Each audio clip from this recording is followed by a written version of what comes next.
kamu ikut mudik karena kamu menikah siri dengan wanita lain di kampung kan, Mas? Kamu salah paham sayang, denger aku dulu. Namaku Putri. Usiaku 26 tahun, dan 3 tahun terakhir ini kuhabiskan sebagai istri dari Mas Angga. Lelaki yang dulu kupikir akan menjadi imam hingga akhir hayatku. Pernikahan kami memang tidak lama, tapi cukup untuk membuatku percaya bahwa aku mengenalnya luar dalam. Ternyata, aku salah besar. Hari itu, H5 Lebaran, udara pagi masih segar ketika aku bangun lebih awal dari biasanya. Aku ingin memastikan semua persiapan mudik beres. Sudah seminggu ini aku sibuk belanja oleh-oleh untuk keluarga besar Mas Angga di kampung. Untuk ibu mertua, kubelikan kain batik tulis dengan motif khas Solo, warna coklat tua, kesukaannya. Untuk ayah mertua, kopi luwak kemasan premium, karena beliau penggemar berat kopi. Untuk kakak ipar dan anak-anaknya, aku belikan baju baru dan mainan. Semua kubungkus rapi, dengan hati penuh sukacita. Mudik adalah momen yang selalu kunanti. Setahun sekali aku bisa berkumpul dengan keluarga besar suami, merasakan hangatnya kebersamaan, dan tentu saja, pamer masakan khas Sumatera untuk mereka. Aku memang berasal dari Sumatera, dan setiap mudik aku selalu membawa rendang dan lemang buatan sendiri. Semua suka. Tapi tahun ini, semuanya terasa berbeda. Masih pagi buta sekali, aku sudah sibuk di dapur menyiapkan sahur. Mas Angga paling suka nasi goreng spesial buatanku dengan tambahan telur ceplok setengah matang. Sambil memasak, aku sudah merencanakan kegiatan hari ini. Setelah sahur, aku akan menyetrika baju-baju yang akan dibawa, mengecek kembali oleh-oleh, dan memastikan koper tidak kelebihan muatan. Mas, sahur? Teriakku dari dapur sambil menuang nasi goreng ke piring. Tak ada jawaban. Kubereskan 2 piring, kutata rapi di meja makan. Masih tak ada suara dari kamar. Biasanya, kalau sudah mencium aroma nasi goreng, Mas Angga langsung keluar. Tapi pagi ini sepi. Kuhampiri kamar. Pintunya tertutup rapat. Saat kudorong pelan, kulihat Mas Angga sudah duduk di tepi ranjang. Bukan tidur. Ia menatap koper besar yang terbuka di lantai, penuh dengan baju yang sudah dilipat rapi. Matanya kosong, seperti sedang berpikir keras. Mas, udah bangun? Sahur dulu. Sapaku ceria. Ia menoleh. Ekspresinya aneh. Bukan senang, bukan juga marah. Tapi ada sesuatu yang mengganjal di sana. Put, sini duduk. Aku menurut. Duduk di sampingnya, agak canggung karena sikapnya yang serius sekali. Biasanya kalau pagi, kami bercanda. Sekarang seperti mau rapat direksi saja. Ada apa, Mas? Kok serius amat? Ia menarik napas panjang. Lalu berkata, Put, kamu di rumah aja tahun ini. Ibu lagi sakit, butuh ketenangan. Nanti kalau kita mudik ramai-ramai, jadi repot. Aku mengerjapkan mata. Mencerna kalimatnya yang terdengar asing. Maksud Mas? Kita nggak jadi mudik. Mas tetap mudik. Kamu di rumah aja. Jantungku berdetak lebih cepat. Tidak jadi mudik bersama? Selama 3 tahun pernikahan kami, tidak pernah sekalipun aku mudik sendirian di rumah. Selalu bersama. Bahkan ketika aku sedang demam tinggi setahun lalu, Mas Angga tetap membawaku mudik dengan alasan tidak tega meninggalkanku sendirian. Tapi Mas, kenapa tiba-tiba? Kan kemarin kita sudah rencana mau berangkat besok. Aku juga sudah siapin oleh-oleh buat semuanya. Lihat tuh, udah aku bungkusin rapi semua. Aku menunjuk ke pojok kamar di mana tas-tas besar berisi oleh-oleh berjejer rapi. Ada 5 tas besar dengan warna berbeda, masing-masing sudah kutulisi nama penerima. Ibu, Ayah, Mbak Yuli, Mas Heru, keponakan-ponakan. Semua kusiapkan dengan penuh cinta. Mas Angga tidak melihat ke arah tas-tas itu. Matanya tetap tertuju pada koper di depannya. Nggak usah bawa oleh-oleh banyak-banyak, Put. Entar malah ribet di perjalanan. Cukup yang penting-penting aja. Tapi itu semua penting, Mas. Itu hasil tabungan aku dari jualan online setahun ini. Aku pengen kasih mereka kebahagiaan. Mereka lebih bahagia kalau kamu nggak usah repot-repot. Potongnya cepat. Kalimat itu menghentakku. Apa maksudnya? Keluarga besarnya lebih bahagia kalau aku tidak repot? Atau lebih bahagia kalau aku tidak datang? Kutahan perasaan aneh yang mulai merambat di dada. Mas, kamu yakin? Ini cuma karena ibu sakit? Kalau gitu, aku bisa bantu ibu di sana. Masak, bersihin, Nemenin ibu. Kan aku juga bisa bantu. Nggak usah. Ibu maunya istirahat total. Entar kamu datang malah tambah repot. Tapi Mas. Putri. Bentaknya tiba-tiba. Aku terkejut. Mas Angga jarang sekali membentak. Bahkan ketika kami bertengkar hebat sekalipun, ia selalu berbicara dengan nada terkontrol. Tapi kali ini, suaranya keras dan tajam. Aku diam. Mataku mulai berkaca-kaca. Melihat itu, Mas Angga menarik napas panjang. Lalu tangannya meraih tanganku, menggenggamnya pelan. Maaf. Sayang. Mas nggak maksud bentak. Mas capek aja mikirin ibu. Kamu ngerti kan? Aku mengangguk, meski hati tak sepenuhnya menerima. Ini cuma beberapa hari. Put. Mas mudik besok. Balik H2. Cepet kok. Kamu di sini aja. Istirahat. Rumah juga perlu dijaga, kan? Rumah perlu dijaga. Alasan klasik yang sering dipakai pasangan suami istri ketika salah satu harus bepergian sendirian. Tapi kenapa kali ini terasa begitu? Dibuat-buat? Tapi Mas, mending aku ikut. Rumah dikunci aja, kan aman. Atau titip ke tetangga. Nggak enak sama tetangga. Mereka juga mau mudik kok. Aku kehabisan alasan. Mas Angga memang selalu punya jawaban untuk setiap keberatanku. Tapi di balik semua jawaban itu, ada satu hal yang mengganjal, tatapan matanya yang tidak pernah benar-benar menatapku. Sejak tadi, ia lebih banyak melihat ke arah koper, ke dinding, ke lantai, kemana saja kecuali ke mataku. Mas janji bakal telepon tiap hari. Video call juga. Nanti Mas foto-fotoin suasana kampung biar kamu lihat. Oke. Aku menghela napas pasrah. Iya, Mas. Mas Angga tersenyum. Tapi senyum itu tidak sampai ke mata. Dan sebagai istri yang sudah 3 tahun bersamanya, aku bisa merasakan perbedaannya. Senyum asli Mas Angga selalu membuat matanya menyipit dan ada lesung kecil di pipi kanannya. Senyum kali ini datar, seperti topeng. Makasih, sayang. Kamu istri paling pengertian sedunia. Pelan-pelan ia mengecup keningku. Ciuman itu terasa hambar. Seperti kebiasaan, tanpa rasa. Ia kembali melanjutkan melipat bajunya. Aku keluar kamar, duduk di meja makan sendirian. Nasi goreng di piringnya mulai dingin. Lalu kudengar suara ponselnya bergetar di kamar. Biasanya ia cuek kalau sedang sibuk. Tapi kali ini, ia buru-buru masuk ke kamar mandi dan menjawab telepon di dalam. Aneh. Sangat aneh. Sepanjang hari itu, aku mencoba berpikir positif. Mungkin ibu mertua benar-benar sakit. Mungkin Mas Angga sedang stres. Mungkin aku terlalu sensitif. Mungkin.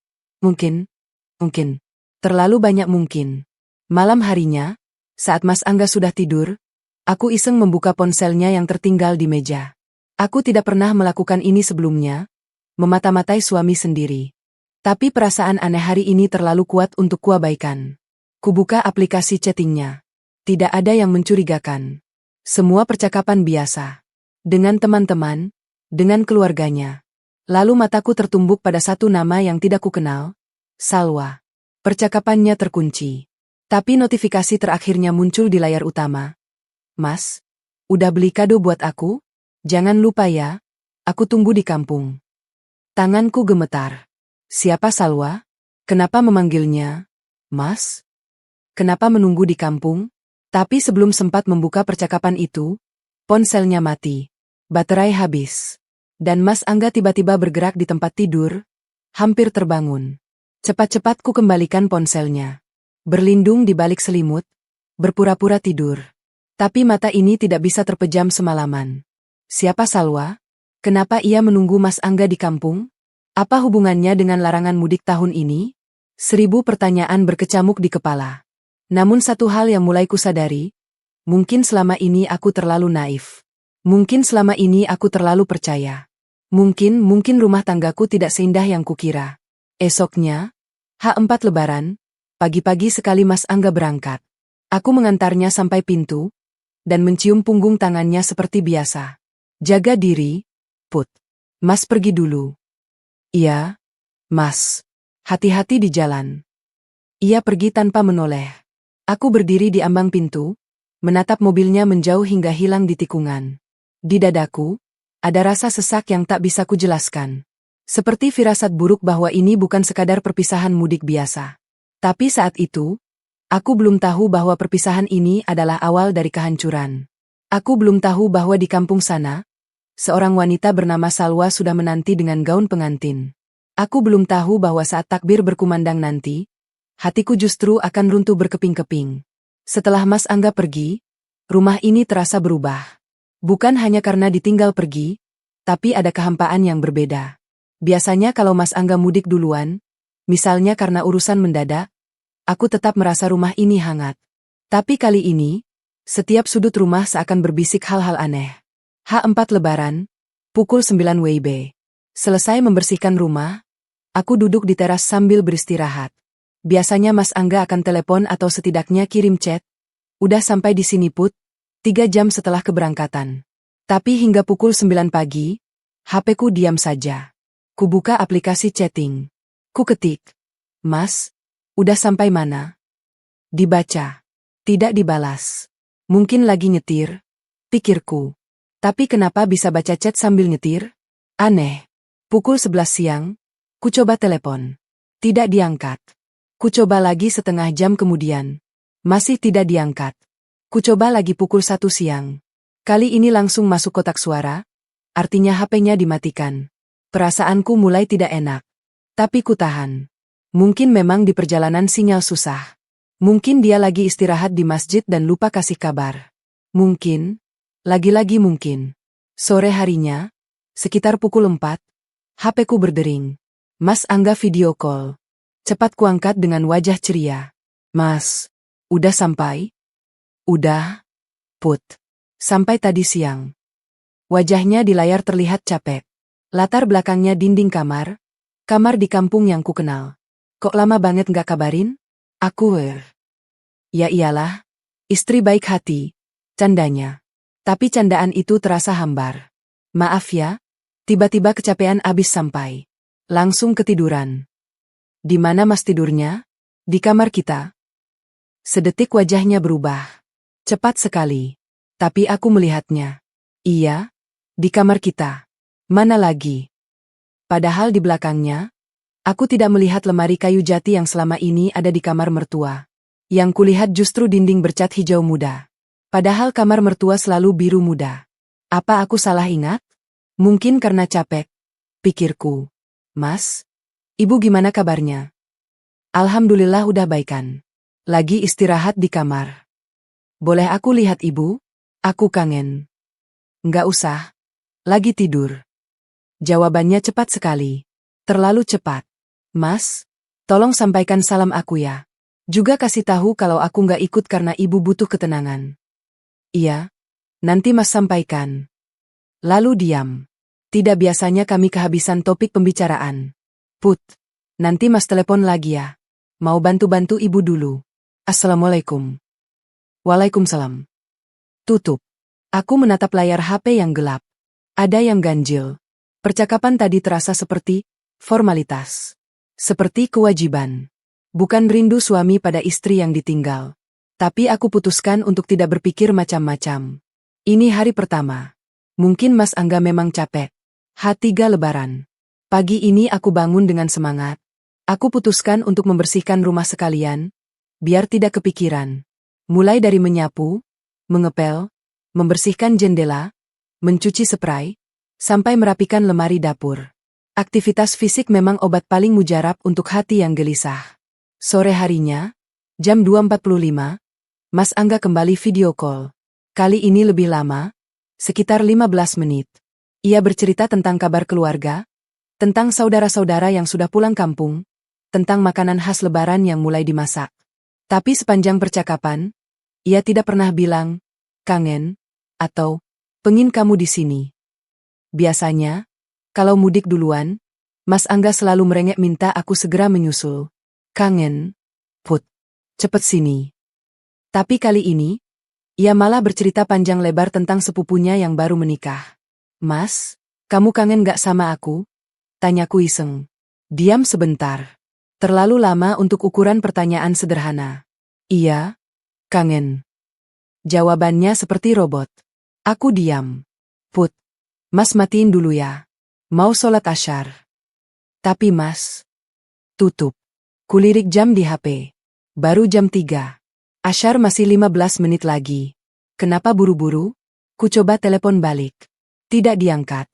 Malamnya, aku buka Instagram. Tanpa sengaja, aku melihat story salah satu teman SMA Mas Angga yang juga mudik kampung. Namanya Budi, teman mainnya sejak kecil. Di story-nya, ada video keramaian di rumah kampung. Tampak orang-orang duduk lesehan, sedang mengobrol.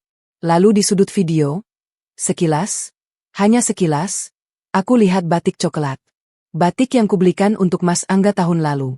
Jantungku berdegup. Apa mungkin itu dia? Aku screenshot story itu, lalu perbesar. Memang buram, tapi motif batiknya ku kenal. Aku yang memilihnya sendiri di toko. Tapi apakah itu benar-benar Mas Angga? Bisa jadi orang lain.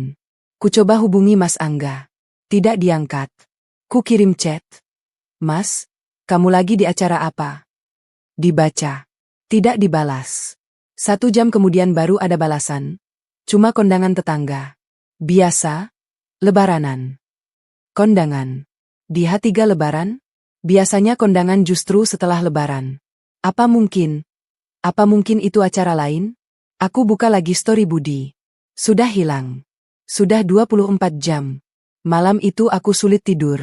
Ribuan pertanyaan muncul di kepala. Tapi tak satu pun bisa kujawab. H2 lebaran. Hari ini rasanya berat. Rumah sudah bersih. Pekerjaan sudah selesai. Tidak ada lagi yang bisa mengalihkan pikiranku. Aku hanya duduk di teras, memandangi jalanan kompleks yang mulai sepi. Satu persatu tetangga mudik. Rumah-rumah di kanan kiriku mulai gelap. Pagi tadi, Mas Angga hanya kirim chat singkat. Assalamualaikum. Saat? 2 jam kemudian ku jawab. Sehat. Mas. Kamu. Hingga sore, tidak ada balasan. Sore harinya, aku coba telepon lagi. Tidak diangkat. Ku coba lagi malamnya. Tidak diangkat. Hingga pukul 10 malam, tidak ada kabar. Aku mulai curiga. Bukan cemburu buta, tapi firasat perempuan yang sering dianggap remeh. Ada sesuatu yang tidak beres.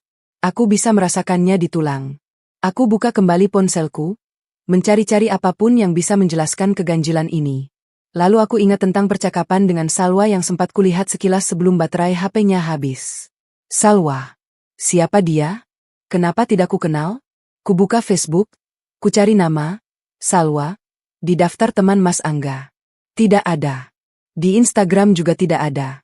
Mungkin dia menyembunyikannya.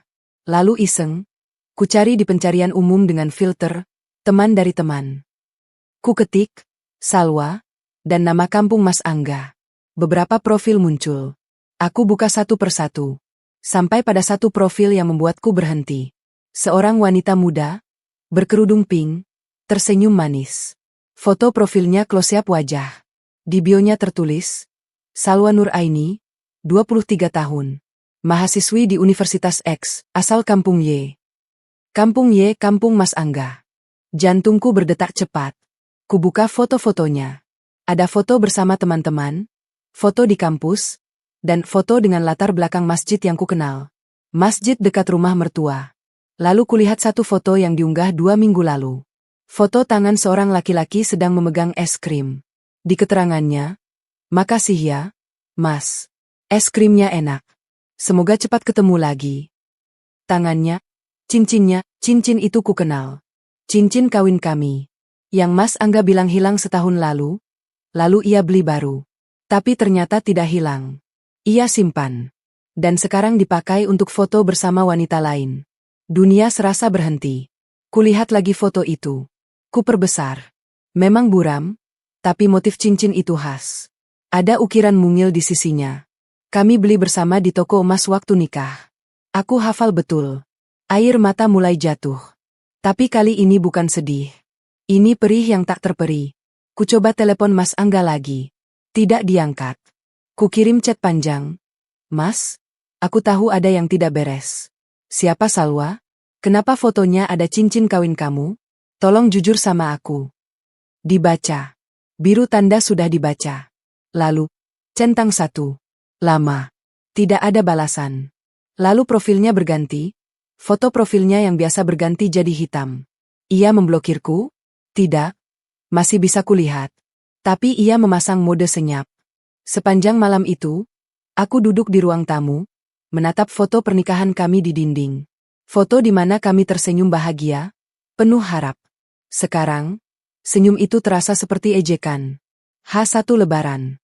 Malam yang seharusnya dipenuhi sukacita, takbir berkumandang, dan aroma masakan khas Lebaran. Tapi di rumahku, hanya ada sunyi yang mencekik. Seharian ini aku mencoba bertahan. Aku memasak ketupat sendirian, membuat opor ayam, dan menyiapkan hidangan Lebaran seperti biasa. Tangan ini bergerak otomatis, sementara pikiranku melayang entah kemana. Setiap kali mendengar suara motor lewat, aku berharap itu Mas Angga yang pulang lebih awal. Setiap kali HP bergetar, aku berharap itu kabar darinya. Tapi tidak ada. Sejak chat panjangku semalam tentang Salwa dan cincin itu, Mas Angga benar-benar hilang. Chatku hanya centang satu. Teleponku langsung masuk kotak suara. Seolah ia menghilang dari muka bumi. Aku sudah mencoba menghubungi ibu mertua. Tidak diangkat. Kakak iparku, Mbak Yuli, juga tidak merespon. Apa mungkin mereka semua bersekongkol? Apa mungkin selama ini aku memang tidak pernah dianggap keluarga? Siang tadi, aku sempat berpikir untuk nekat menyusul ke kampung. Tiket kereta masih tersimpan di laci. Tapi sesuatu menahanku. Bukan takut, tapi semacam firasat bahwa kebenaran akan datang sendiri tanpa perlu kujemput. Dan firasat itu benar. Pukul 22 WIB. Aku mematikan lampu ruang tamu. Hanya lampu teras yang masih menyala, menerangi halaman depan yang kosong. Di dalam, aku duduk di sofa sambil memeluk bantal. TV menyala tanpa suara, hanya gambar orang-orang bertakbir di layar yang bergerak-gerak tanpa makna. Ponsel di pangkuanku. Kubuka lagi chat terakhir dengan Mas Angga. Pesanku masih menggantung tanpa balasan. Di atasnya, ada chat-chat lama kami yang penuh canda dan cinta. Betapa cepat semuanya berubah. Aku buka Instagram, tidak sengaja melihat story Salwa. Foto Masjid Nabawi dengan latar suara takbir. Di keterangannya, selamat menyambut hari kemenangan. Semoga kita dipertemukan di tahun depan dengan status yang lebih indah. Status yang lebih indah? Maksudnya, kepalaku berdenyut nyeri. Kubaringkan badan di sofa, memejamkan mata. Lelah, tapi tak bisa tidur. Pukul 23.17 WIB. HP di pangkuanku tiba-tiba bergetar. Bunyi notifikasi WhatsApp. Pesan baru dari nomor tak dikenal. Malas rasanya membuka. Akhir-akhir ini banyak spam penawaran pinjaman online dan undangan judi slot. Tapi entah kenapa, tangan ini bergerak sendiri. Mungkin karena bosan. Mungkin karena penasaran. Atau mungkin karena takdir memang sudah menuliskan akhir untuk kebodohanku. Kubuka. Dunia serasa berhenti berputar. Sebuah foto. Jelas. Tak bisa disangkal. Mas Angga. Suamiku. Dengan setelan pengantin warna krem. Jas rapi dengan peci hitam di kepala. Duduk bersanding di pelaminan. Di sampingnya, seorang wanita berkerudung pink. Salwa, yang foto profilnya kulihat kemarin. Mereka tersenyum bahagia. Latar belakangnya rumah kayu dengan hiasan janur kuning yang melambai-lambai. Ada umbul-umbul pernikahan di belakang mereka. Di bawah foto, tertulis dalam bingkai digital. Selamat menempuh hidup baru, Mas Angga Mbak Salwa. Barakallah. Kamis 2024. Kamis. Kemarin. H2 Lebaran. Saat itu, aku sedang menangis di rumah sendirian sementara Mas Angga, suamiku, sedang duduk di pelaminan dengan wanita lain. Tanganku gemetar hebat. Jantungku berhenti. Benar-benar berhenti sedetik. Lalu berdetak kencang, liar, seperti mau melompat keluar dari rongga dada. Keringat dingin membasahi seluruh tubuh. Mulutku terasa kering. Lidah keluh. Air mata jatuh tanpa bisa kubendung. Bukan sedih. Ini perih yang menghancurkan tulang belulang. Ini khianat yang membekap dada, meremukkan hati yang selama ini setia. Pelan-pelan, pesan kedua masuk dari nomor yang sama. Kali ini lebih panjang. Assalamualaikum Mbak Putri. Perkenalkan, saya Rina, kakak kandung Salwa. Mbak, saya tahu ini salah dan mungkin keterlaluan. Tapi saya tidak tega melihat adik saya dibohongi, dan Mbak juga pasti lebih sakit. Adik saya, Salwa, dinikahi secara siri sama Mas Angga kemarin. Katanya sudah cerai sama Mbak. Katanya Mbak yang minta cerai karena tidak bisa memberikan anak. Katanya Mbak sudah punya pria idaman lain di kota. Katanya rumah tangga kalian sudah selesai sejak setahun lalu. Mas Angga datang ke kampung dengan cerita itu, dan keluarga kami percaya. Baru tadi malam, Salwa tidak sengaja melihat chat lama Mas Angga dengan temannya yang menyebut nama Mbak sebagai istri sah yang masih tinggal di kota. Salwa konfrontasi Mas Angga. Dan jawabannya, dia marah besar, merebut HP Salwa, dan menguncinya di kamar. Salwa menangis semalaman. Mbak. Dia merasa bersalah meski tidak tahu apa-apa. Kami sekeluarga syok. Tapi kami juga marah. Mas Angga sudah menipu kami semua. Dia sudah mencoreng nama baik keluarga kami di kampung. Saya tahu ini bukan cara yang baik, Mbak. Tapi saya pikir Mbak berhak tahu. Mbak berhak melihat sendiri wajah asli suami Mbak. Mbak berhak menentukan langkah selanjutnya. Sekali lagi, maaf dari kami keluarga Salwa. Kami tidak tahu apa-apa. Kami juga korban kebohongannya. Wassalam. Aku membaca pesan itu berulang kali. Setiap kata seperti pisau yang menusuk.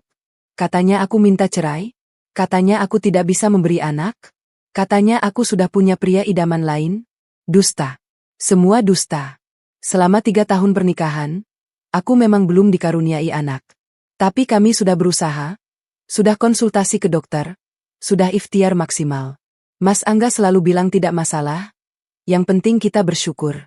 Ternyata di belakang, ia menjadikan ini sebagai alasan untuk berkhianat. Lalu aku ingat, setahun lalu ia mulai sering pulang malam, sering dapat telepon yang diangkat di luar rumah, sering marah tanpa sebab. Aku kira itu stres kerja. Ternyata itu awal dari pengkhianatan. Pesan ketiga masuk. Video pendek. Kubuka dengan tangan gemetar. Video pernikahan.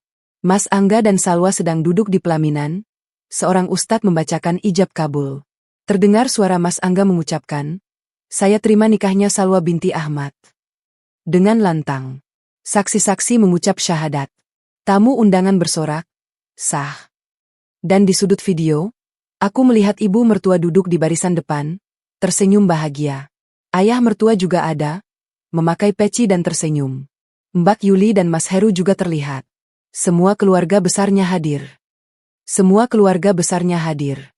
Semua tersenyum. Semua bahagia. Kecuali aku.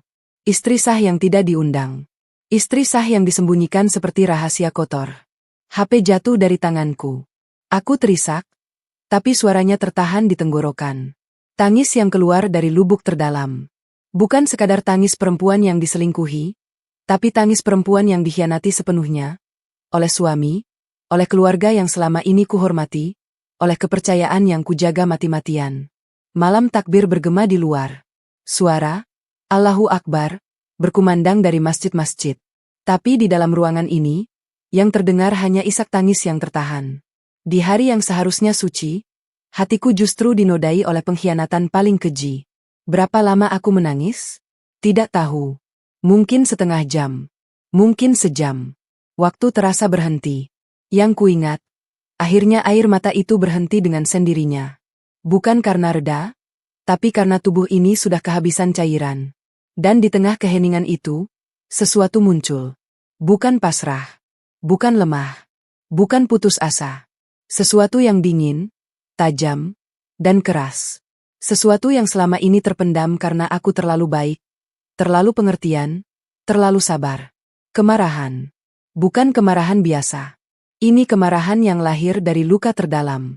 Kemarahan yang akan mengubah segalanya. Aku duduk tegak. Keringat dan air mata masih membasahi wajah, tapi mataku kini berbeda. Ada cahaya baru di sana. Bukan cahaya cinta, tapi cahaya tekad. Perlahan, dengan tangan masih gemetar, kurai HP yang jatuh di lantai. Kubuka kembali pesan dari kakak Salwa. Kubaca lagi detail-detailnya. Lalu kutekan nomor itu. Kubuat kontak baru. Rina, kakak Salwa.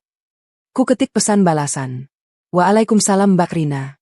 Terima kasih sudah jujur. Saya tidak marah pada Salwa atau keluarga Mbak. Kita sama-sama korban. Tapi saya akan pastikan laki-laki itu tidak akan pernah bisa menyakiti perempuan lain lagi. Tolong jaga Salwa. Beri dia kekuatan. Saya akan urus sisanya. Doakan saya. Kirim. Lalu kubuka kontak seseorang yang selama ini tidak pernah kuhubungi untuk urusan pribadi. Rina, bukan kakak Salwa, Tapi Rina teman SMA ku yang sekarang jadi advokat. Ku tulis pesan. Rin, maaf mengganggu malam-malam. Aku butuh bantuanmu. Darurat. Besok pagi bisa ketemu? Ada yang mau konsultasi hukum. Meski sudah larut, Rina membalas cepat. Mungkin karena nada pesanku yang tidak biasa. Bisa? Put. Jam 8 di kantorku. Ada apa? Suaramu aneh.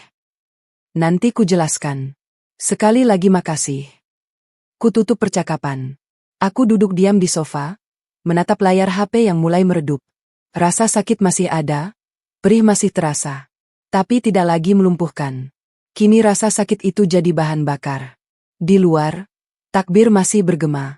Esok adalah hari raya. Esok semua orang bersuka cita. Tapi untukku, esok adalah awal dari pertempuran. Aku beranjak ke kamar mandi. Membasuh wajah yang kuyu. Memandangi bayangan sendiri di cermin. Mata bengkak. Hidung merah. Rambut kusut. Tapi di balik semua itu, ada perempuan yang baru saja lahir kembali. Bukan putri yang lemah dan penurut. Tapi putri yang akan membuat mantan suaminya menyesal pernah mengenalnya. Aku keluar kamar mandi, menuju lemari. Kubuka laci tempat tiket kereta itu tersimpan. Kutatap sejenak. Lalu kumasukkan ke dalam tas. Besok, setelah ketemu Rina, aku akan mulai bergerak. Dan tidak akan ada ampun. Tapi semua itu nanti. Malam ini, untuk terakhir kalinya, aku izinkan diri ini merasa hancur. Untuk terakhir kalinya, aku akan menangisi laki-laki yang tidak pernah pantas ditangisi. Kembali ke sofa, ku selimuti tubuh dengan selimut tipis. HP di tangan, kulihat foto-foto lama kami. Satu persatu ku hapus. Tak ada gunanya menyimpan kenangan palsu. Dan saat jarum jam menunjukkan pukul 3 pagi, mataku akhirnya terpejam. Bukan karena tenang, tapi karena tubuh ini sudah tak mampu menahan beban. Di luar, suara takbir mulai reda. Sebentar lagi subuh. Sebentar lagi hari baru. Hari di mana putri yang baru akan bangkit. Subuh tadi aku bangun dengan mata bengkak. Setelah sholat ID di masjid kompleks, sendirian di antara keluarga-keluarga bahagia, aku langsung pulang, mandi, dan berganti pakaian. Aku kenakan gamis biru dongker dan jilbab senada. Rapi, formal, seperti akan menghadiri acara penting. Karena ini memang penting. Ini tentang masa depanku. Jam 7.30, aku sudah di luar rumah. Kompleks perumahan masih sepi. Suara takbir sesekali terdengar dari masjid, tapi tidak seramai malam sebelumnya. Aku naik taksi online menuju kantor Rina di daerah Kuningan. Sepanjang perjalanan, aku menatap layar HP. Beberapa teman mengirim ucapan selamat Idul Fitri. Aku balas seadanya. Keluargaku di Sumatera juga video call, tapi kutolak dengan alasan sinyal jelek. Aku belum siap bicara. Belum siap menjelaskan. Nanti saja, setelah semuanya selesai. Taksi berhenti di depan gedung perkantoran. Kantor Rina ada di lantai 5. Lift masih sepi, hanya aku dan seorang bapak tua bersarung yang mungkin juga punya urusan darurat di hari lebaran. Sesampainya di lantai 5, aku melihat Rina sudah berdiri di depan pintu kantornya. Ia memelukku erat begitu melihatku. Put, kamu kenapa? Matamu bengkak. Ada apa? Rina menatapku cemas. Nanti ku jelasin, Rin. Di dalam aja. Kami masuk ke ruangannya yang sederhana tapi rapi. Meja kerja, beberapa berkas, dan foto Rina bersama suami dan anaknya di dinding. Aku duduk di kursi tamu, sementara Rina mengambil air mineral dari dispenser. Nih, minum dulu. Kamu kelihatan pucat. Kuteguk air itu. Tangan masih gemetar. Rina duduk di sampingku, bukan di seberang meja. Ia memegang tanganku. Sekarang, cerita. Pelan-pelan. Aku dengerin. Aku tarik napas panjang. Lalu mulai bercerita. Semuanya. Dari H5 ketika Mas Angga melarangku ikut mudik. Keganjilan selama ia pergi. Foto-foto Salwa di Instagram. Hingga pesan dari kakak Salwa tadi malam lengkap dengan foto dan video pernikahan diam-diam itu. Rina mendengarkan tanpa memotong. Wajahnya berubah dari serius, terkejut, lalu marah. Ketika kusodorkan HP-ku yang berisi semua bukti, foto pernikahan, video ijab kabul, screenshot chat kakak Salwa, ia menghela napas panjang. Angga keterlaluan. Aku mengangguk lemah. Iya, Rin. 3 tahun. 3 tahun aku jadi istri, jadi menantu, jadi kakak ipar. Dan semua itu hanya palsu. Rina meraih tanganku lagi. Kamu hebat, Put. Masih bisa tenang begini. Kalau aku, mungkin sudah terbang ke kampung dan merusak pelaminannya. Aku juga ingin, Rin. Tapi percuma. Yang rusak malah aku nanti. Aku mau yang lebih dari sekadar marah-marah. Aku mau keadilan. Rina tersenyum tipis. Nah, itu baru putri yang ku kenal. Jadi, kamu mau apa persisnya? Cerai? Cerai jelas, Rin. Tapi bukan cuma itu. Aku mau hak-hakku. Aku mau dia merasakan kehilangan. Aku mau dia tahu bahwa mengkhianati istri itu ada harganya. Rina mengangguk. Ia berdiri, mengambil laptop, dan mulai mengetik. Oke. Kita bahas dari awal. Pertama, status pernikahan kamu. Kalian nikah resmi, tercatat di KUA. Resmi, Rin. Semua lengkap. Buku nikah ada. Bagus. Itu modal utama. Kedua, pernikahan dia dengan Salwa itu nikah siri, tanpa izin kamu dan tanpa izin pengadilan. Itu jelas melanggar hukum. Dia bisa dijerat pasal 279 KUHP tentang poligami liar dengan ancaman penjara paling lama 5 tahun. Mataku membelalak. Penjara? Bisa. Tapi biasanya jarang, kecuali istri pertama melaporkan. Tapi setidaknya, itu amunisi kita untuk negosiasi. Dia pasti takut dipenjara, apalagi kalau sampai diketahui keluarganya yang alim-alim itu.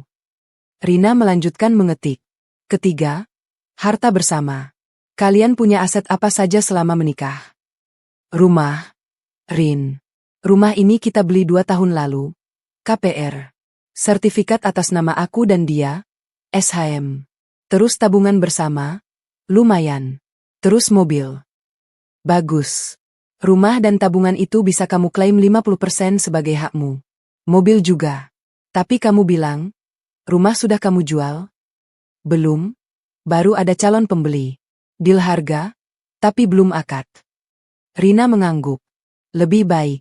Jadi prosesnya lebih rapi. Nanti kita urus semuanya lewat notaris. Bagian dia kita kirim ke rekeningnya, biar dia nggak bisa protes.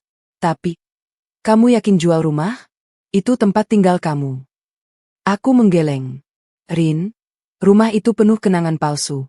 Aku nggak betah di sana. Lebih baik ku jual, dapat uang, buat modal usaha baru di kampung halaman. Rina menatapku lekat. Kamu mau pulkam? Iya. Aku mau dekat keluarga. Di sini aku hanya sendiri. Mereka di Sumatera selalu menungguku. Oke. Itu pilihan bagus. Tapi kita urus semuanya dulu dengan benar. Rina mengambil buku catatan dan mulai membuat daftar. Ini langkah-langkahnya, Put. 1. Kita kumpulkan semua bukti, foto nikah siri, video, chat, dan dokumen pernikahan resmi kamu. 2. Kita ajukan gugatan cerai ke pengadilan agama dengan alasan poligami liar dan penelantaran istri. 3.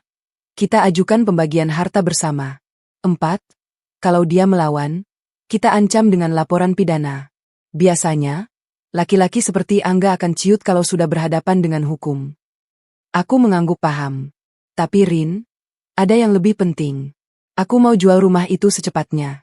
Sebelum dia pulang. Rina mengerutkan dahi. Hak 1 ini, besok dia pulang katanya hak 2. Iya. Jadi aku punya waktu 2 hari. Bisa. Tapi kamu harus bergerak cepat. Siapa calon pembelinya? Pasangan muda, kenalan teman kantor. Mereka sudah survei kemarin, setuju harga. Tinggal akad notaris. Oke. Aku kenal notaris yang bisa dihubungi meski lebaran. Nanti aku bantu urus. Terus, barang-barang kamu. Sudah aku packing diam-diam. Besok malam, kakak-kakakku datang bawa mobil box dari Sumatera. Mereka sudah siap bantu. Rina tersenyum bangga. Wah, kamu sudah pikirkan semuanya, Put. Karena aku nggak mau memberinya kesempatan untuk membela diri atau merayuku. Aku kenal Mas Angga. Begitu pulang dan tahu aku tahu semuanya, dia akan merengek, menangis, minta maaf, berjanji akan menceraikan Salwa, pokoknya semua taktik laki-laki selingkuh. Aku nggak mau terjebak lagi. Rina mengangguk. Kamu benar. Laki-laki seperti itu biasanya akan melakukan apapun untuk mempertahankan kenyamanannya. Tapi kali ini, jangan kasih ampun. Kami berbincang detail selama 2 jam. Rina menjelaskan semua hakku sebagai istri, termasuk hak nafkah selama proses cerai, hak asuh jika nanti punya anak, meski kami tidak punya, dan hak atas harta bersama. Ia juga mengingatkanku untuk mengamankan dokumen-dokumen penting. Buku nikah, sertifikat rumah, BPKB mobil, dan buku tabungan. Terus, soal Salwa gimana? Rin? Dia juga korban. Rina menghela napas. Salwa, dia bisa mengajukan pembatalan nikah karena suaminya terbukti sudah punya istri dan melakukan penipuan identitas. Tapi itu terserah dia.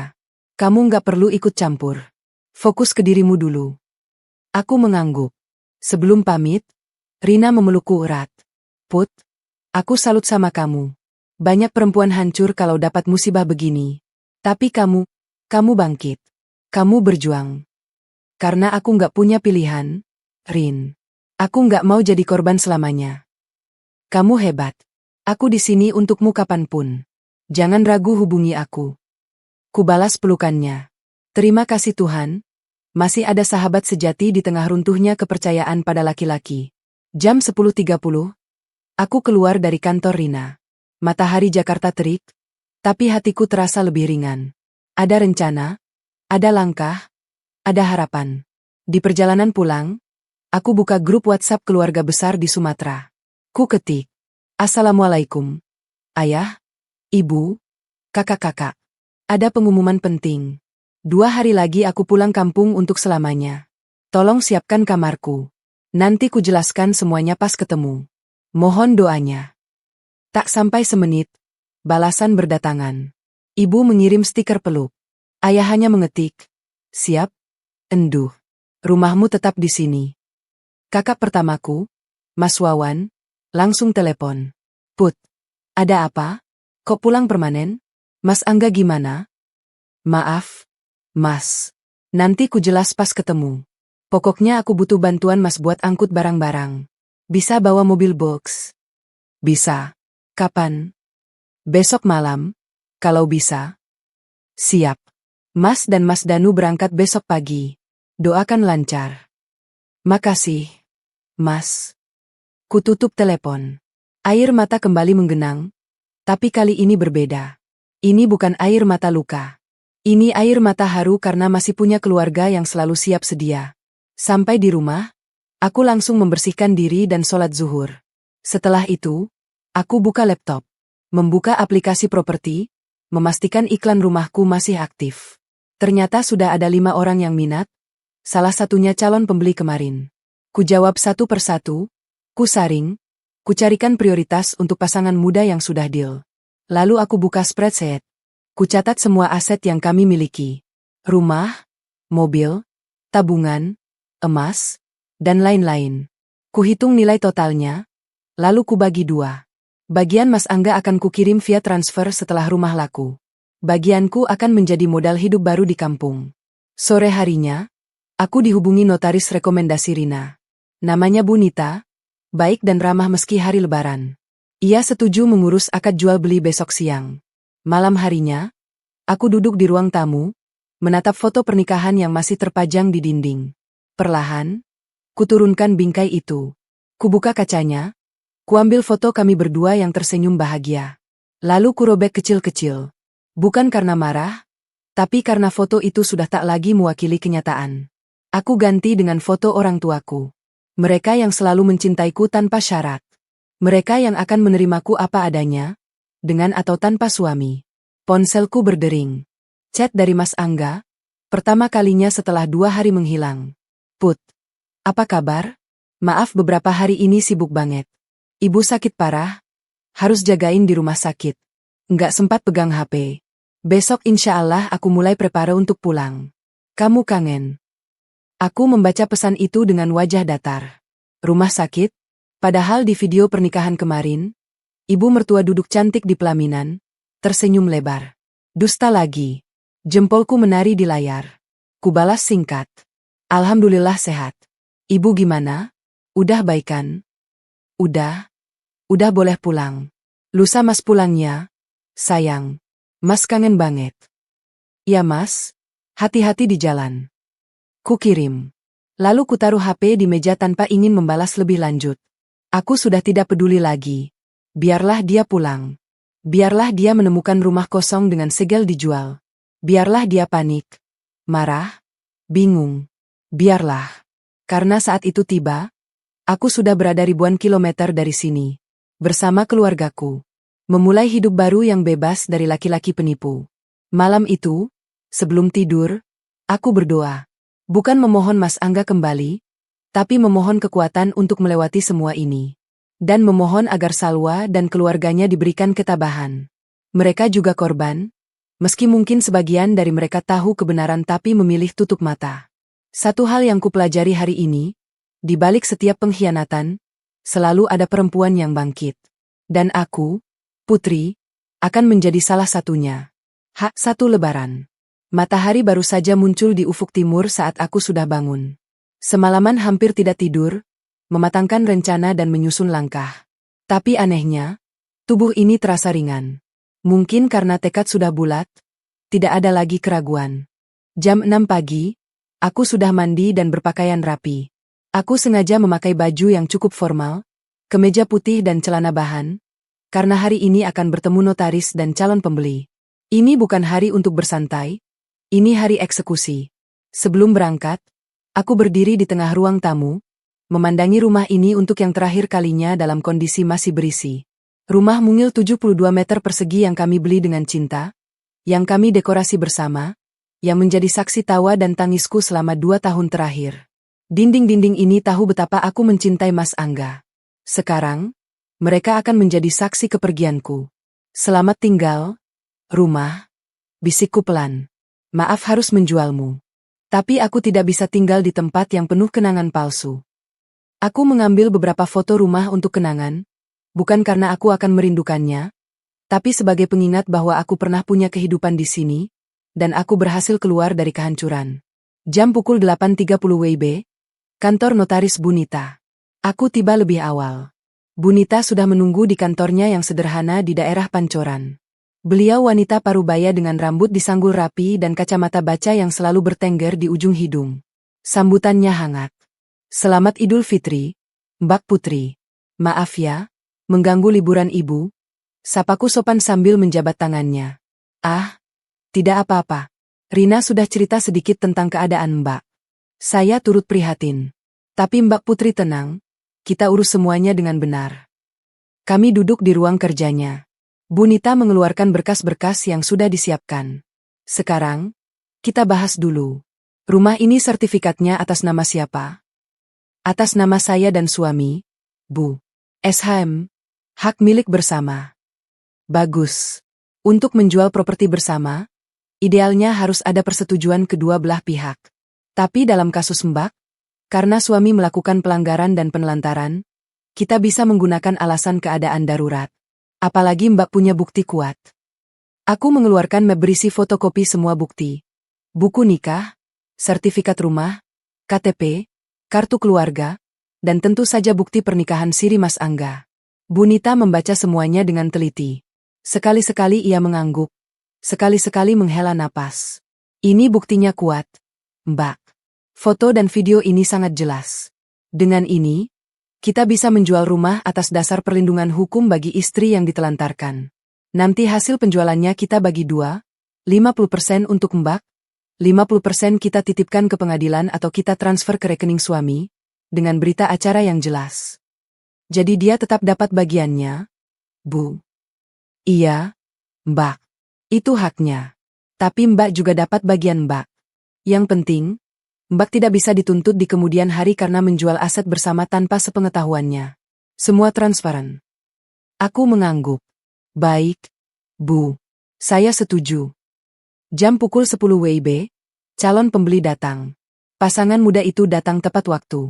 Mereka bernama Andi dan Dina, baru menikah setahun, dan sedang mencari rumah pertama. Andi bekerja sebagai karyawan swasta, Dina guru honorer di SD dekat kompleks perumahanku. Assalamualaikum, Mbak Putri, sapa Dina ramah. Wajahnya polos, matanya jujur. Melihat mereka, aku jadi teringat diriku dulu saat baru menikah, penuh mimpi dan harapan. Waalaikumsalam, silakan duduk. Kami berbincang sejenak. Mereka sudah survei rumah kemarin dan sangat suka. Lokasinya strategis, dekat sekolah tempat Dina mengajar, dan harganya sesuai budget mereka. Mbak, kami sudah diskusi dan mantap ambil rumah ini, kata Andi mantap. Tapi kami boleh tanya enggak? Mbak kenapa jual? Soalnya rumahnya masih bagus, masih layak huni. Aku tersenyum tipis. Jujur saja, Mas, Mbak, saya sedang proses cerai. Saya harus pindah kampung halaman. Daripada rumah kosong, lebih baik dijual ke pasangan muda yang membutuhkan. Dina menggenggam tanganku. Aduh, Mbak, turut prihatin. Semoga Mbak dikuatkan. Terima kasih, Dina. Doakan saya ya. Bunita mulai membacakan draft perjanjian jual-beli. Harga disepakati 450 juta rupiah, sedikit di bawah harga pasar karena aku minta cepat. Mereka setuju DP 30% hari ini, sisanya pelunasan setelah sertifikat balik nama. Proses akad berlangsung lancar. Sekitar jam 12 siang, semua berkas ditandatangani. Andi transfer DP 135 juta rupiah ke rekeningku saat itu juga. Mbak, ini kunci rumah, kataku sambil menyerahkan satu set kunci. Rumah itu sekarang milik Mas Andi dan Mbak Dina. Tolong dijaga ya. Dina memelukku. Terima kasih banyak, Mbak. Doakan kami ya. Tentu. Semoga kalian bahagia di rumah itu. Lebih bahagia dari aku. Kami berpamitan. Saat mobil mereka menjauh, air mataku tiba-tiba jatuh. Bukan sedih, tapi semacam lega. Rumah ini sudah bukan tanggung jawabku lagi. Beban itu lepas.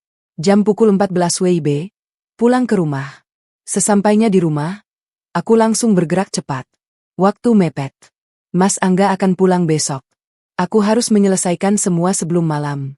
Pertama, kuhubungi kakakku, Mas Wawan. Mas, sudah di mana? Sudah di Tol Cipali, Put.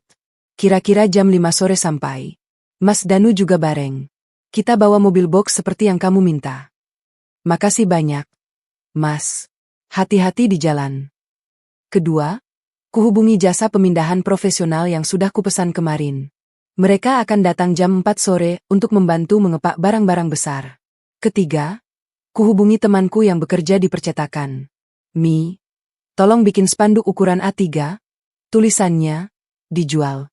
Hubungi, 0821XXXX, notaris, yang waterproof, 2 lembar. Bisa jam 3 sore ini. Bisa, Put. Nanti ku antar ke rumahmu. Semua bergerak sesuai rencana. Jam pukul 16 WIB, proses pengepakan dimulai. Mobil box kakakku tiba lebih cepat. Jam 4 kurang. Mas Wawan dan Mas Danu turun dengan wajah lelah setelah perjalanan 12 jam dari Sumatera. Tapi begitu melihatku, mereka langsung memeluk erat. Put, kamu kurusan, kata Mas Wawan cemas. Aku sehat, kok, Mas. Ayo masuk. Kami tidak banyak bicara. Mereka langsung membantu mengepak barang-barangku. Lemari baju, tempat tidur, meja rias, dan beberapa perabot penting akan kubawa. Selebihnya, meja makan, sofa, televisi, kulkas, semua perabot rumah tangga, kutinggal. Biar jadi bagian dari rumah yang dijual.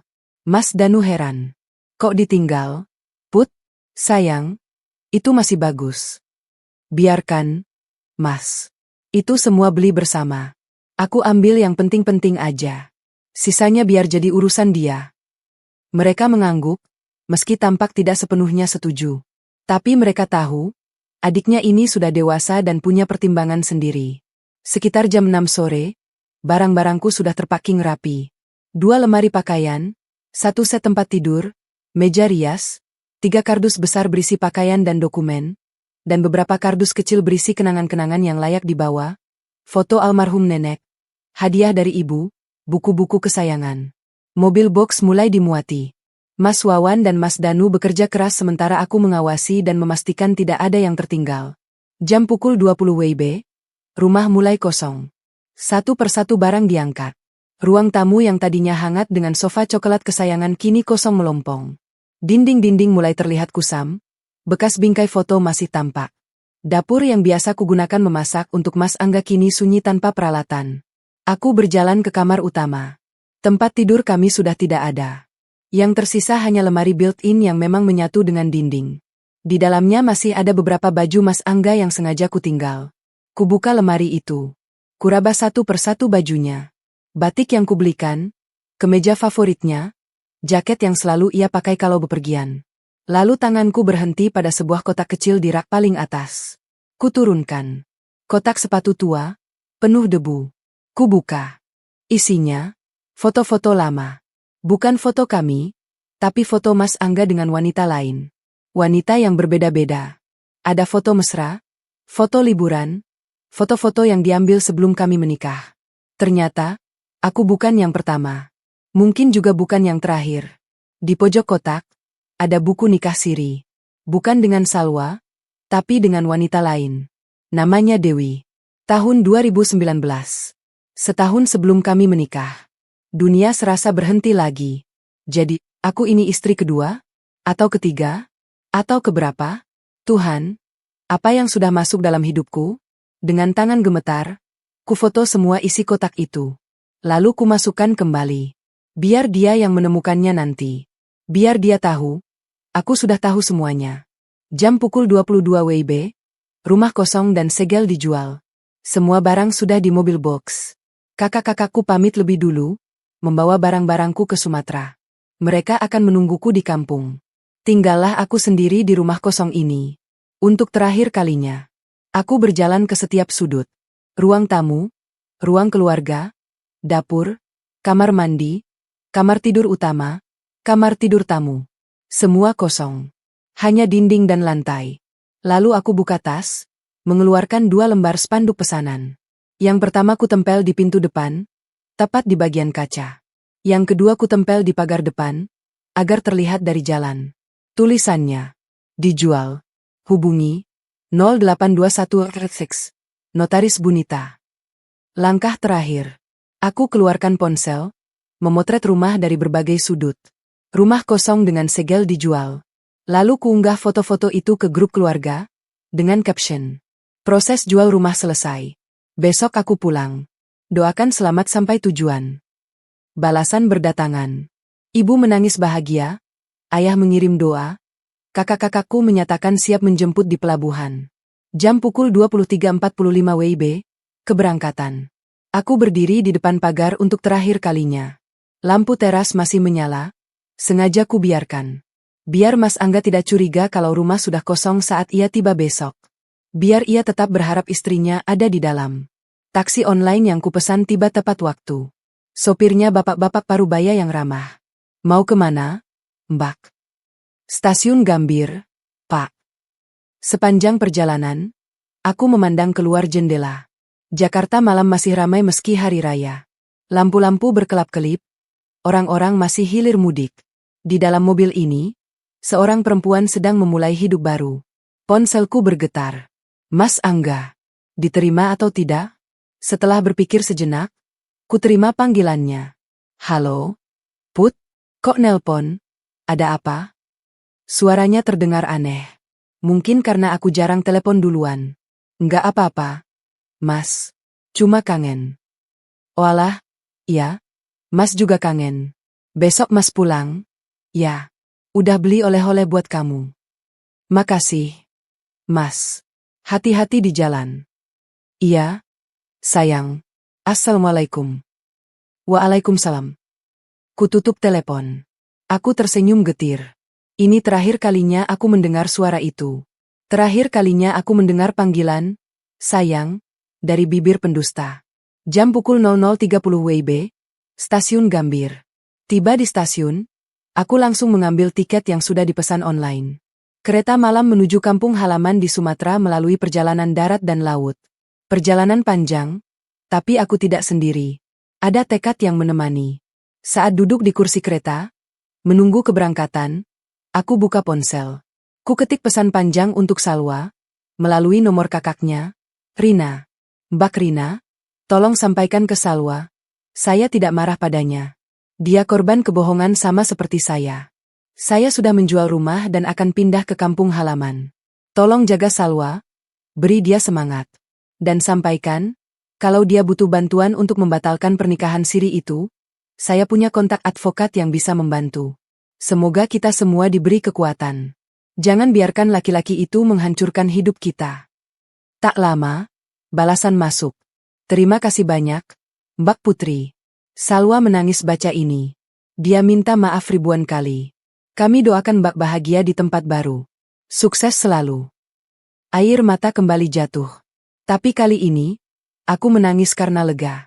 Karena ada sesama perempuan yang saling menguatkan di tengah kehancuran. Kereta mulai bergerak. Stasiun Gambir perlahan menjauh.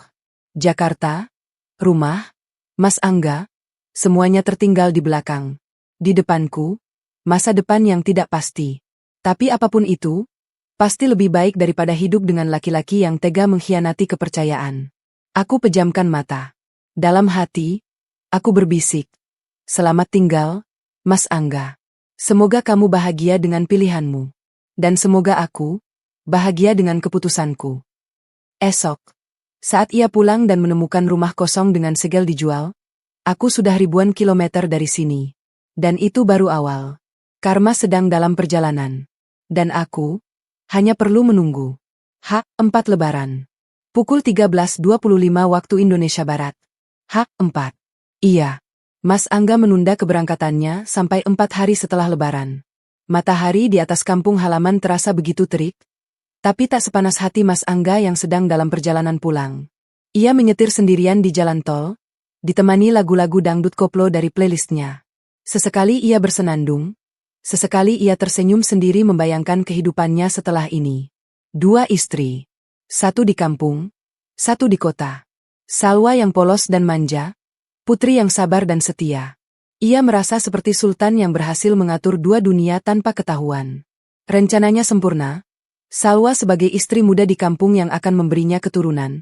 Karena katanya Putri mandul, dan Putri sebagai istri tua di kota yang menafkahi hidupnya. Salwa tidak tahu keberadaan Putri, Putri tidak tahu keberadaan Salwa. Semua beres. Enak jadi laki-laki, gumamnya sambil menyalakan rokok. Perjalanan dari kampung ke Jakarta memakan waktu sekitar 8 jam. Tapi karena macet arus balik, ia sudah di jalan sejak subuh dan baru sekarang mendekati gerbang tol. Istrinya, Putri, pasti sudah menunggu dengan masakan kesukaannya. Ia membayangkan sambal goreng kentang, opor ayam, dan ketupat hangat. Dan tentu saja, sambutan hangat dari istri yang tidak tahu apa-apa. Senyumnya merekah. Pukul 14.45 WIB. Mobil memasuki kompleks perumahan. Suasana masih sepi, banyak tetangga yang belum balik mudik. Tapi Mas Angga tidak peduli. Yang penting ia sudah pulang, istri tercinta menanti, dan semua rahasia aman tersimpan. Ia memarkir mobil di depan rumah. Matanya sempat tertumbuk pada selembar kertas putih yang menempel di pagar, tapi dari kejauhan ia pikir itu undangan pengajian atau pengumuman RT.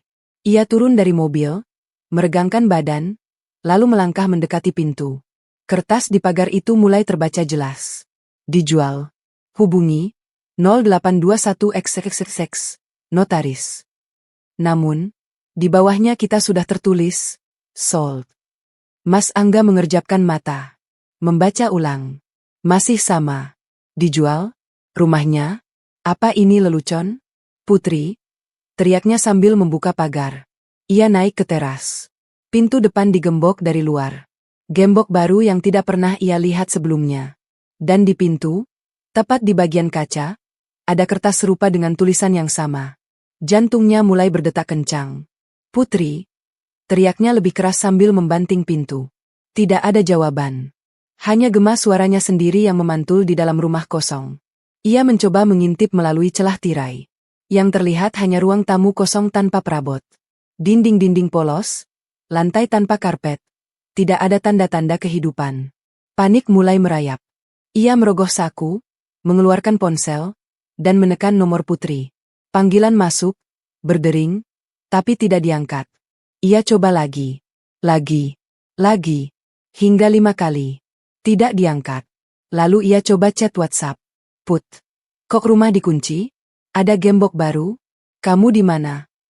Terkirim. Centang 1. Tidak dibalas.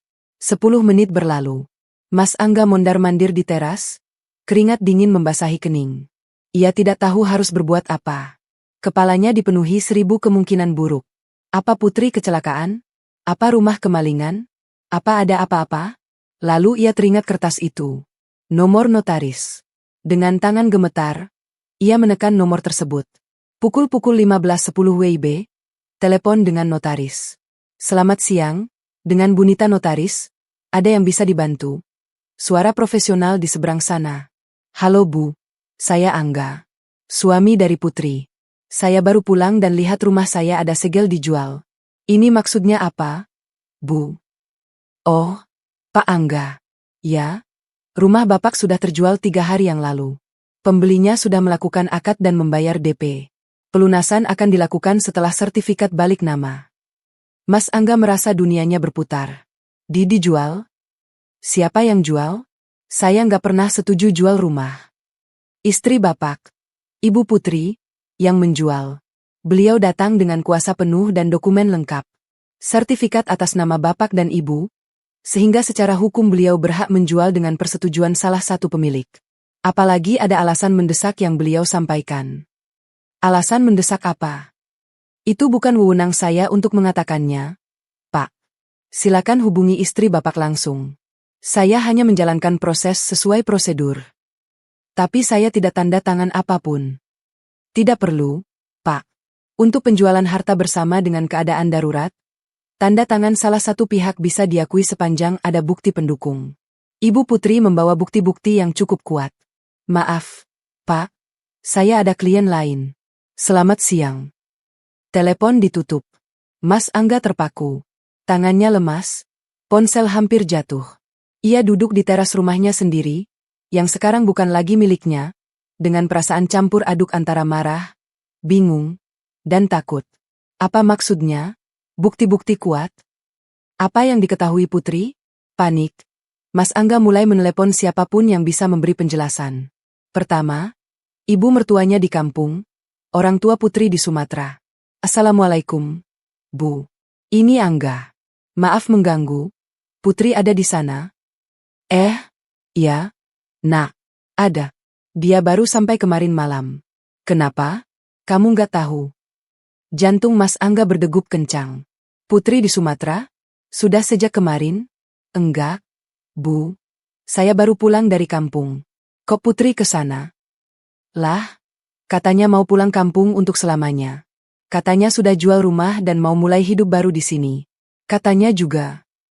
Ibu mertua berhenti sejenak. Kamu jangan marah ya, Nak.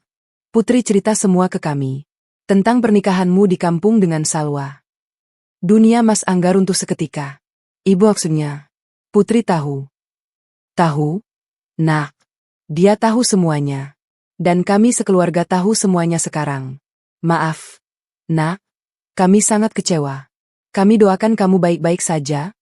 Tapi Putri sudah memilih jalan sendiri. Jangan hubungi dia lagi. Telepon ditutup. Mas Angga lemas.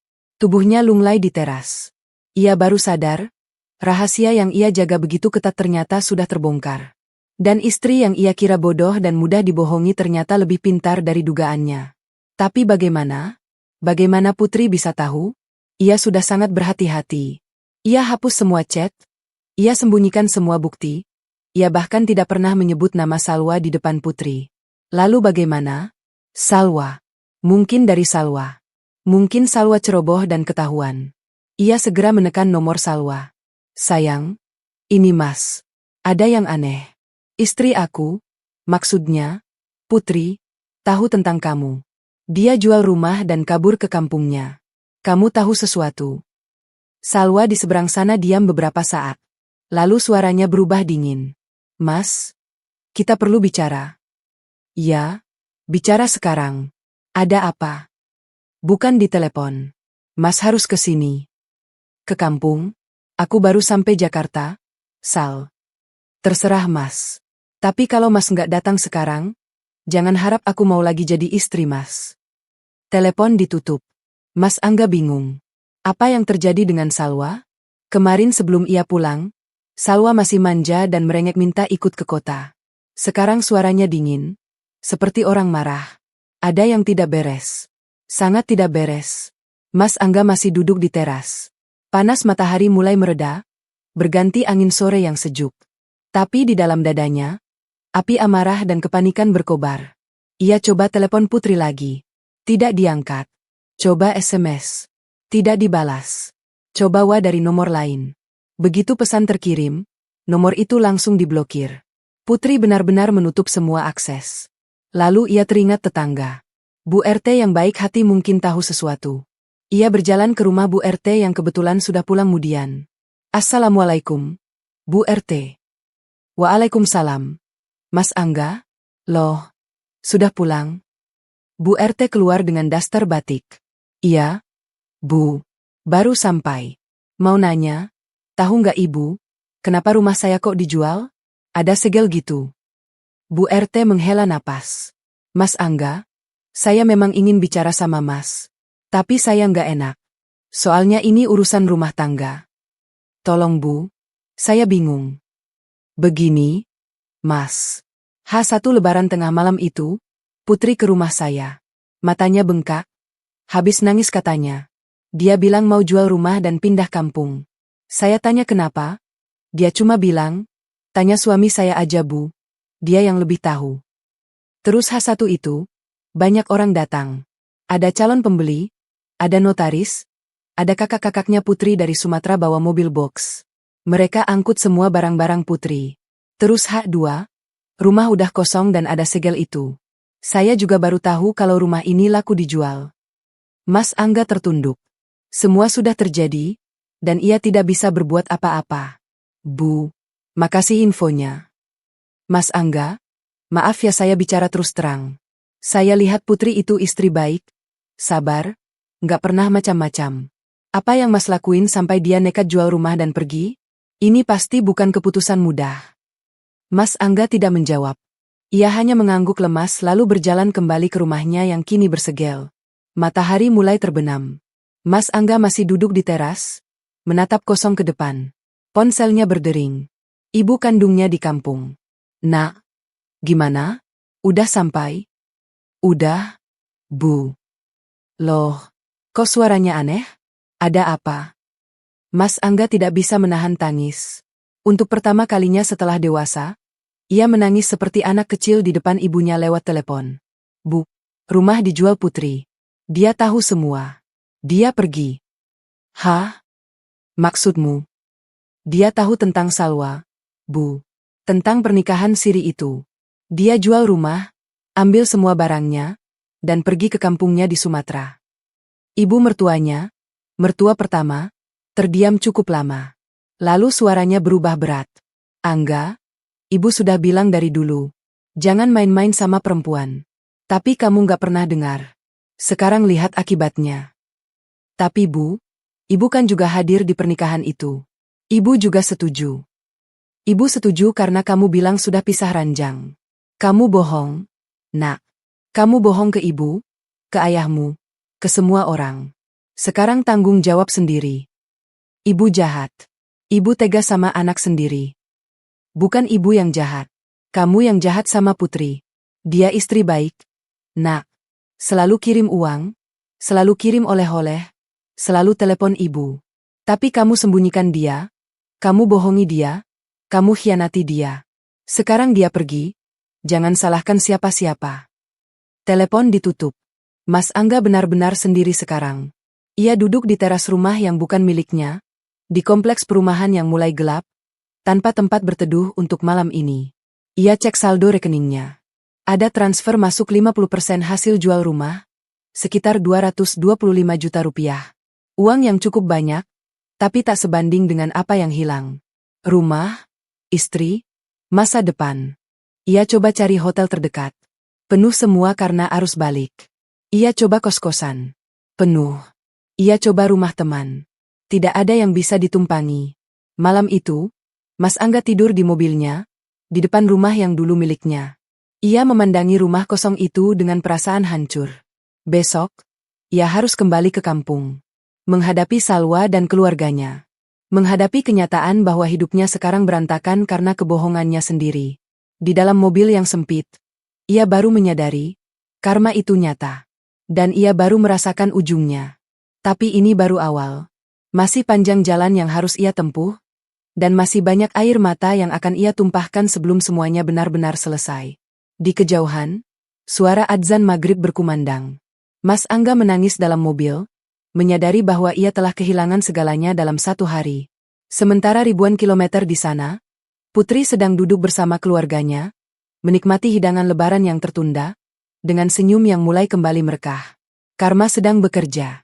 Dan cerita ini belum berakhir.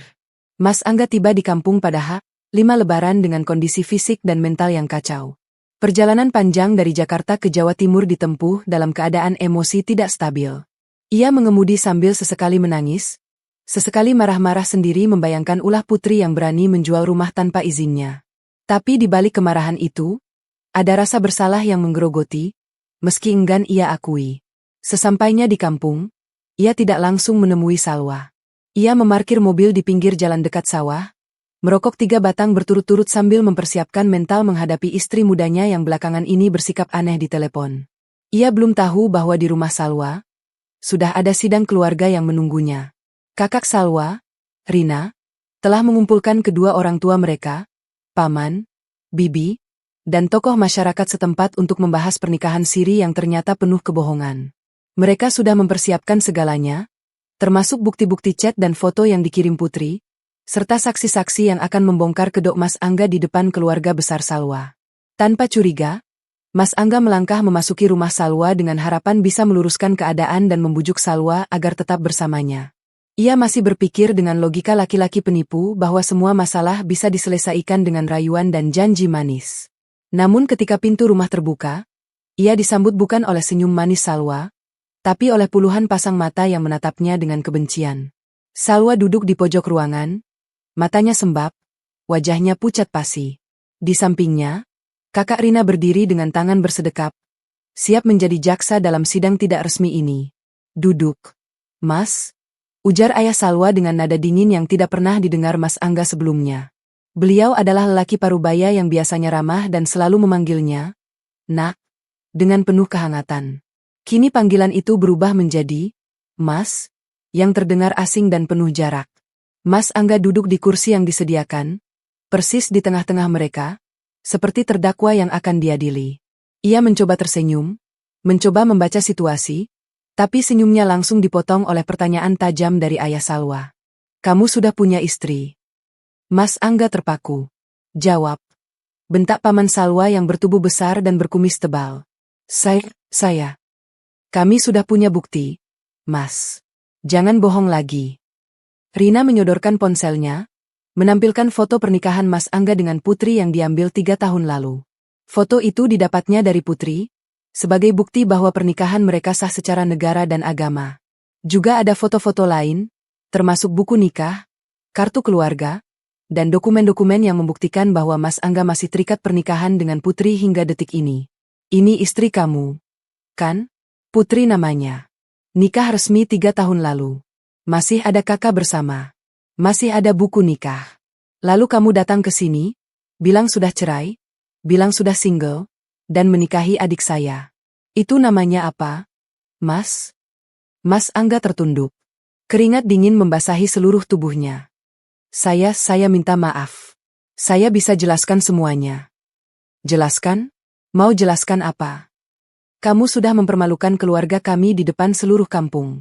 Semua orang tahu kami mengadakan resepsi pernikahan, semua orang datang memberi selamat, dan sekarang tahu bahwa menantu kami adalah penipu. Omelan paman Salwa berlanjut dengan nada keras. Salwa yang sejak tadi diam, tiba-tiba bangkit dan berlari ke arah Mas Angga. Semua orang mengira ia akan memeluk suaminya, membelanya seperti biasa. Tapi yang terjadi justru sebaliknya. Salwa berdiri di hadapan Mas Angga, lalu dengan sekuat tenaga, ia menampar pipi kanan lelaki itu sekali. Tamparan yang cukup keras hingga membuat Mas Angga tersentak. Itu untuk kebohonganmu, ucap Salwa dengan suara bergetar. Lalu tamparan kedua mendarat di pipi kiri. Dan itu untuk Mbak Putri yang sudah kamu sakiti. Mas Angga hanya diam, tidak berani membela diri. Rina segera menarik adiknya dan membawanya kembali duduk. Salwa menangis tersedu-sedu, memeluk kakaknya erat. Selama ini ia mencintai Mas Angga, ia percaya semua omongannya, Ia bahkan rela dinikahi secara siri tanpa pesta mewah karena menurut Mas Angga itu yang terbaik. Ternyata semua hanya tipu muslihat. Kami sudah musyawarah, Mas. Dan ini keputusan keluarga. Pernikahan kamu dengan Salwa kami nyatakan batal demi hukum. Besok pagi kita ke KUA dan ke Pengadilan Agama untuk mengurus pembatalan nikah. Kamu harus tanggung semua biayanya. Dan kamu tidak boleh mendekati Salwa lagi.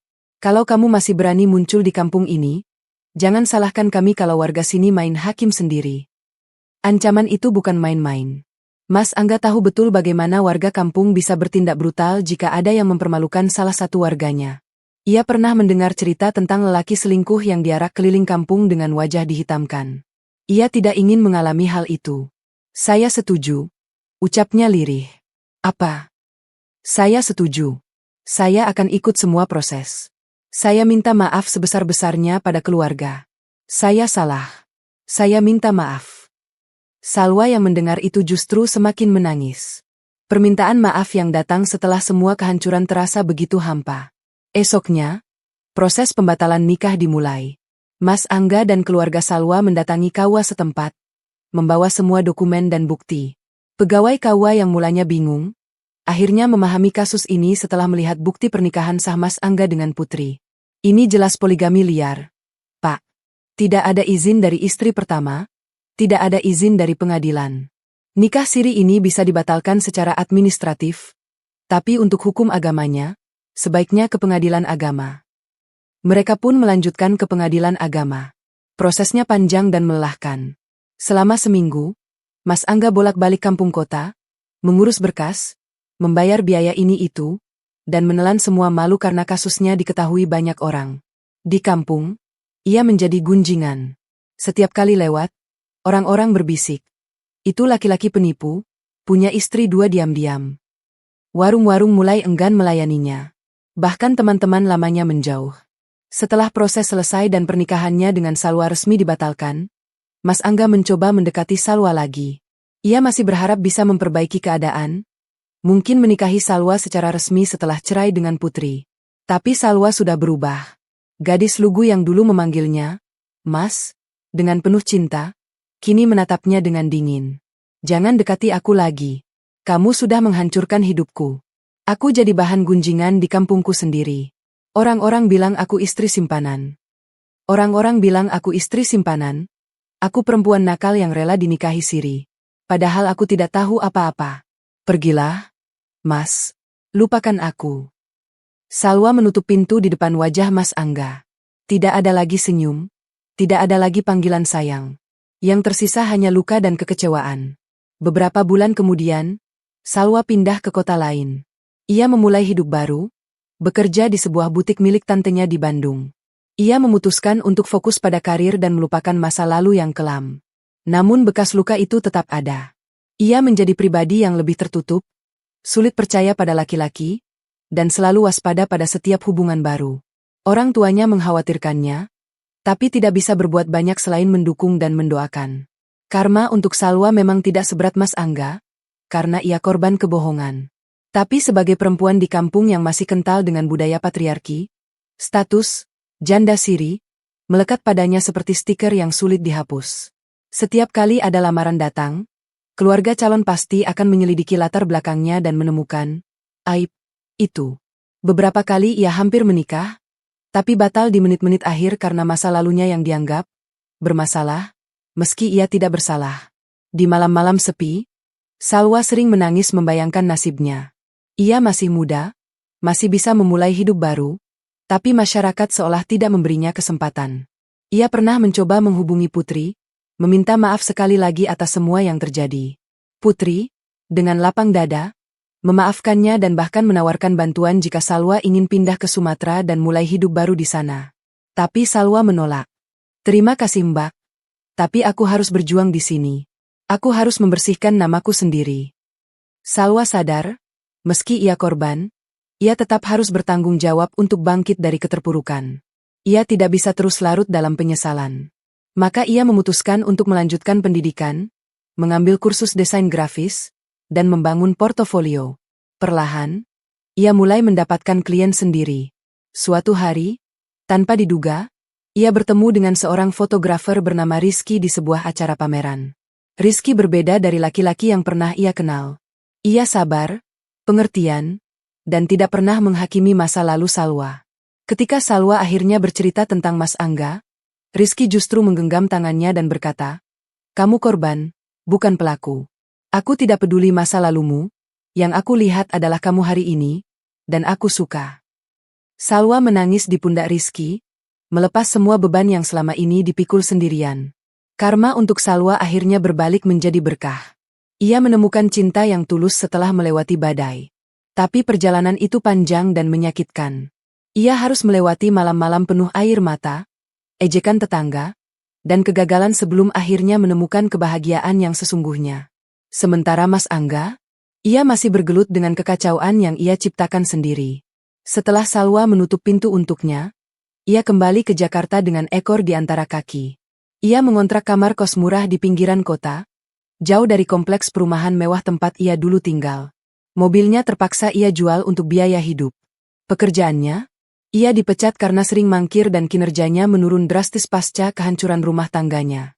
Di malam-malam sunyi di kamar kos berukuran 3x4 meter, Mas Angga sering memandangi langit-langit dan bertanya pada diri sendiri, bagaimana bisa aku sehancur ini? Jawabannya selalu sama.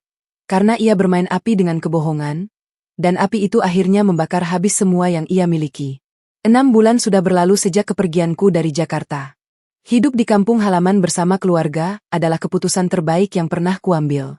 Aku tidak lagi dipusingkan oleh drama rumah tangga, tidak lagi menangis karena pengkhianatan, dan tidak lagi hidup dalam kebohongan. Sore itu, aku duduk di teras rumah orang tuaku sambil menikmati teh hangat buatan ibu. Angin sore Sumatera yang sejuk membelai wajah, membawa aroma tanah basah setelah hujan. Di depanku, kebun kecil yang ditanami berbagai macam sayuran tumbuh subur. Aku tersenyum, merasakan kedamaian yang lama hilang. Usaha kafe sederhana yang kubuka 3 bulan lalu mulai menunjukkan perkembangan positif. Dengan modal dari hasil jual rumah, aku membangun sebuah warung kopi di pinggir kota dengan konsep keluarga. Aku menyebutnya Kopi Putri, tempat orang-orang bisa bersantai sambil menikmati kopi lokal dan camilan rumahan. Awalnya sepi, tapi perlahan mulai ramai. Warga lokal suka dengan suasana hangat yang kutawarkan. Aku juga kebanjiran order catering untuk acara-acara kecil di kampung. Hari ini, seperti biasa, aku membantu ibu di dapur menyiapkan bahan untuk besok. Ayah sedang memancing di sungai dekat rumah, hobi lamanya yang kini kembali ia tekuni di masa pensiun. Adik bungsuku, Dita, sibuk dengan tugas kuliahnya di pojok ruangan. Semuanya terasa normal, hangat, dan damai. Hingga ponselku berdering. Kulihat layar.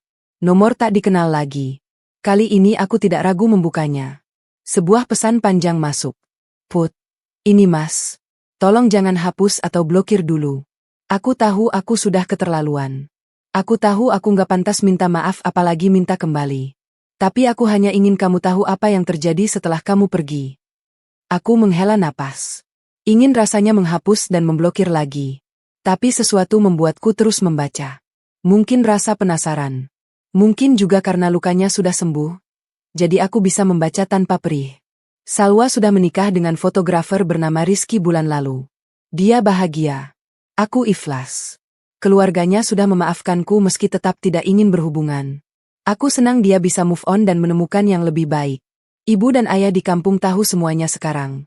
Mereka marah besar padaku, tapi akhirnya memaafkan karena aku tetap anak mereka. Tapi hubunganku dengan mereka, aku rasa sudah berubah. Mereka malu pada tetangga. Mbak Yuli bahkan jarang menyapa. Aku sekarang tinggal di kos sempit di pinggiran Jakarta. Uang hasil jual rumah sudah habis buat bayar utang, biaya cerai sama Salwa, dan hidup selama ini. Aku jual mobil, kerja serabutan. Dari yang tadinya manajer, sekarang jadi sopir pangkalan. Itu pun kalau dapat order. Aku tahu ini karma. Aku tahu ini akibat perbuatanku sendiri. Nggak perlu kamu kasihani. Aku cuma ingin minta maaf. Beneran minta maaf. Atas semua kebohongan, atas semua pengkhianatan, atas semua air mata yang kamu tumpahkan karena aku. Aku nggak minta kamu kembali. Aku cuma berharap kamu bahagia di sana. Kamu pantas dapat yang lebih baik. Jauh lebih baik dari aku. Maafkan aku, Put. Kalau bisa, Doakan aku bisa bangkit lagi. Bukan untuk kembali padamu, tapi untuk jadi manusia yang lebih baik. Dari laki-laki yang paling bodoh sedunia, Mas Angga. Aku membaca pesan itu berulang kali. Anehnya, tidak ada rasa sakit yang muncul. Tidak ada perih di dada. Yang ada hanya kelegaan. Bahwa akhirnya ia mengakui kesalahannya. Bahwa karma sudah bekerja. Bahwa kebenaran pada akhirnya terungkap. Aku tidak membalas. Tidak perlu. Beberapa pintu memang harus ditutup rapat-rapat. Tidak perlu dibuka lagi meski hanya sekadar untuk melihat ke dalam. Aku sudah punya hidup baru, masa depan baru, dan tidak ada tempat untuk masa lalu di dalamnya. Jariku bergerak, menghapus pesan itu. Lalu memblokir nomornya untuk terakhir kalinya. Selesai. Mbak Putri, ada tamu. Teriak Dita dari dalam rumah. Aku menoleh. Seorang pemuda berdiri di depan pagar, tersenyum malu-malu. Ia Tama, pemilik warung makan di seberang kafeku. Bulan-bulan ini ia sering mampir ke Kopi Putri, kadang pesan kopi, kadang sekadar ngobrol. Aku tahu ia punya perasaan lebih, dan perlahan-lahan, aku juga mulai membuka hati. Assalamualaikum, Mbak Putri. Ini saya bawakan buah tangan dari kebun. Kebetulan panen rambutan. Waalaikumsalam. Aduh, repot-repot. Mas Tama, mari masuk. Ia masuk dengan senyum lebar. Ibu dari dalam rumah sudah tersenyum-senyum melihat kedatangannya.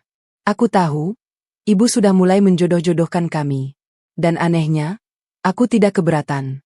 Malam itu, setelah Tama pulang, aku duduk di teras lagi, memandangi bintang-bintang yang bertaburan di langit kampung. Di dalam kamar, ponselku diam, tidak ada lagi pesan-pesan yang mengganggu. Aku tersenyum. Hidup memang penuh kejutan. Dulu aku kira akhir dari pernikahanku adalah akhir dari segalanya. Ternyata itu justru awal dari kehidupan yang sesungguhnya. Aku belajar bahwa kadang kita harus kehilangan untuk menemukan diri sendiri. Kadang kita harus dihancurkan untuk kemudian dibangun kembali menjadi lebih kuat. Di kejauhan, suara adzan Isya berkumandang. Aku bangkit, bersiap untuk sholat. Dalam sujudku nanti, aku akan bersyukur. Untuk luka yang telah sembuh, untuk air mata yang telah kering, untuk hati yang telah pulih, dan untuk masa depan yang menanti. Karma tak pernah lupa alamat. Ia selalu menemukan jalannya. Dan aku, Putri, telah menemukan jalanku sendiri.